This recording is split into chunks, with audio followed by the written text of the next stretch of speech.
ஆயுர்வேத மருத்துவம்னாவே எல்லாருக்கும் மனசுல ஞாபகம் வர்றது, ஐயோ டாக்டர் ஒரு கசப்பான கஷாயத்தை கொடுத்துருவாரு அப்படின்னு சொல்லி தான். இந்த கசப்புக்கும் கஷாயத்துக்கும் என்ன சம்பந்தம் அப்படின்னு நம்ம பார்க்கணும்னா, அறுசுவை உணவு அப்படின்னு சொல்லுவோம். அறுசுவைனா சிறந்த சுவையுடைய உணவுன்னு அர்த்தம் இல்லை. 6 சுவைகளை சமமாக கொண்ட உணவே அறுசுவை உணவுன்னு சொல்லுவோம். இந்த இனிப்பு அதிகமாக சாப்பிட்டா நமக்கு சுகர் வருமா வராதா? புளிப்பு அதிகமாக சாப்பிட்டா தோல் வியாதிகள் அதிகமாக வரும். காரம் அதிகமாக சாப்பிட்டா என்ன ஆகும்? பைல்ஸ், அல்சர் போன்ற வியாதிகள் வரும். உப்பு அதிகமாக சாப்பிட்டா நமக்கே தெரியும் ஹைப்பர் டென்ஷன், உயர் இரத்த கொதிப்பு வரலாம். இதுல தனித்து இருப்பது 2 சுவைகள் தான். அதுதான் கசப்பும் துவர்ப்பும். இந்த கசப்பும் துவர்ப்பும் மருந்து.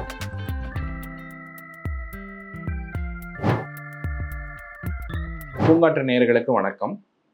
பொதுவாகவே ஆயுர்வேத மருத்துவம்னாவே எல்லாருக்கும் மனசுல ஞாபகம் வர்றது, ஐயோ டாக்டர் ஒரு கசப்பான கஷாயத்தை கொடுத்துருவாரு அப்படின்னு சொல்லி தான். இந்த கசப்புக்கும் கஷாயத்துக்கும் என்ன சம்பந்தம் அப்படின்னு நம்ம பார்க்கணும்னா, முதல்ல நம்ம உணவுல உள்ள அறுசுவை என்னென்ன அப்படின்னு நம்ம தெரிஞ்சுக்கணும். நம்ம பொதுவாகவே அறுசுவை உணவு அப்படின்னு சொல்லுவோம். அறுசுவைனா சிறந்த சுவையுடைய உணவுன்னு அர்த்தம் இல்லை. 6 சுவைகளை சமமாக கொண்ட உணவே அறுசுவை உணவுன்னு சொல்லுவோம். இப்போ மாடர்ன் மெடிசன்ல பேலன்ஸ்டு டயட்னு சொல்றாங்க. அந்த பேலன்ஸ்டு டயட்னா என்னன்னு கேட்டிங்கன்னா, carbohydrate, protein, micro nutritions, macro nutritions, fibre, fat, இதெல்லாம் ஒரு பேலன்ஸ்டாக இருக்கக்கூடிய டயட்டை தான் பேலன்ஸ்ட் டயட்னு சொல்கிறாங்க. ஆனால் ஆயுர்வேதம் ஒரு ஸ்டெப் மேலே போய் 6 சுவைகளை சமமாக கொண்ட உணவே ஒரு சத்தான உணவு, ஒரு சமமான உணவாக சொல்லுது. அப்போ இந்த 6 சுவைகள் என்ன அப்படின்னு கேட்டிங்கன்னா, முதல்ல உள்ளது இனிப்பு. இனிப்பு என்றால் நம்ம சாதாரணமாக சொல்லக்கூடிய ஸ்வீட். ஓகே. அடுத்தது புளிப்பு. புளிப்பு என்றால் நம்ம சுவர் அப்படின்னு சொல்லுவோம். அடுத்தது உப்பு.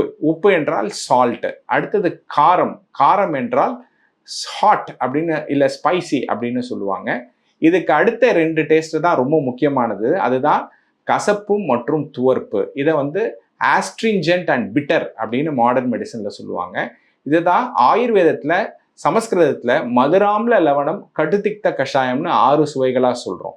இப்போ நீங்களே சொல்லுங்க, இந்த இனிப்பு அதிகமாக சாப்பிட்டா நமக்கு சுகர் வருமா வராதா? சரி. அடுத்தது புளிப்பு அதிகமாக சாப்பிட்டா பொதுவாகவே எங்களுக்கு தெரியும் ஆயுர்வேத மருத்துவர்களுக்கு தோல் வியாதிகள் அதிகமாக வரும். காரம் அதிகமாக சாப்பிட்டா என்ன ஆகும்? பைல்ஸ், அல்சர் போன்ற வியாதிகள் வரும். அடுத்தது உப்பு அதிகமாக சாப்பிட்டா நமக்கே தெரியும் ஹைப்பர் டென்ஷன், உயர் இரத்த கொதிப்பு வரலாம். ஆக இந்த 4 சுவைகளும் அதிகமாக சாப்பிடும் போது நமக்கு பல்வேறு வியாதிகள் உடம்புல வர்றதை நம்ம பார்க்க முடியும். இதுல தனித்து இருப்பது 2 சுவைகள் தான். அதுதான் கசப்பும் துவர்ப்பும். இந்த கசப்பும் துவர்ப்பும் மருந்துக்கு ஆதாரமான சுவைகளாக இருக்கிறதுனால இந்த 2 சுவைகளும் உடம்புல வியாதிகளை உண்டு பண்ணுவதில்லை. இந்த 2 சுவைகளும் உடம்புக்கு நன்மையே கொடுக்கிறது. அதனால தான் இந்த சுவைகளை நம்ம உணவுல அதிகமாக சேர்த்துக்கணும். ஆனால் இன்னைக்கு உள்ள காலகட்டத்தில் இந்த துவர்ப்பும் கசப்பும் கொஞ்சம் கொஞ்சமா நம்ம உணவுல இருந்து போயிட்டே இருக்கிறதுனால தான் வியாதிகள் பெருக்கெடுத்து வந்துகிட்டு இருக்கு. அப்போ நீங்க ஒரு வியாதின்னு ஒரு மருத்துவரை நாடுறீங்க, அவர் உங்களுக்கு ஒரு மருந்து கொடுக்க போறாரு. அது சித்தாவா இருக்கட்டும், ஆயுர்வேதாவா இருக்கட்டும், மாடர்ன் மெடிசனா இருக்கட்டும், கிரீக் மெடிசனா இருக்கட்டும், உலகத்துல உள்ள எந்த மெடிசன்ல பார்த்தீங்கன்னாலும் உங்களுக்கு முதன்மையில் கொடுக்கக்கூடிய மருந்து கசப்பாக தான் இருக்கும். அது ஒரு ஆயுர்வேதிக் கஷாயமாகவும் இருக்கலாம், உங்க பாட்டி செஞ்சு கொடுக்குற ஒரு கஷாயமாகவும் இருக்கலாம், இல்லை ஒரு மாடர்ன் டாக்டர் எழுதக்கூடிய ஒரு ஆன்டிபயோட்டிக்கோ இல்லை ஒரு ஆன்டி இன்ஃப்ளமேட்டரி மெடிசனாவோ இருக்கலாம். நீங்கள் வாயில் போட்டிங்கன்னா முதல்ல கசப்பு தான் தெரியும். ஸோ இந்த கசப்பு என்பது மருந்துக்கு, ஹெல்த்துக்கு ஆதாரமாக ஒரு சுவையாக இருக்கிறதுனால தான் ஆயுர்வேதத்தில் முதல் நிலையில் கொடுக்கப்படுற எல்லா மருந்துகளுமே கஷாயம் அப்படின்னு சொல்லப்படுறது. அதனால தான் இதுக்கு கஷாயம்ன்ற ஒரு பேர் வந்திருக்கிறது.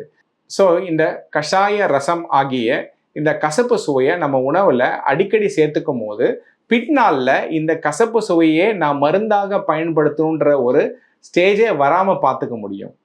ஸோ ஏன் ஆயுர்வேத மருந்துகள் மட்டும் இல்லாமல் உலகில் இருக்கக்கூடிய நிறைய மருந்துகள் ஏன் கசப்பாக இருக்குன்னு இப்போ உங்களுக்கு புரிஞ்சிருக்கும்னு நினைக்கிறேன். இது போல ஒரு சுவாரஸ்யமான செய்தியோட மீண்டும் உங்களை சந்திக்கிறேன். நன்றி, வணக்கம். பூங்காற்று, இது நாளைய நல்வாழ்விற்கான வழிகாட்டி.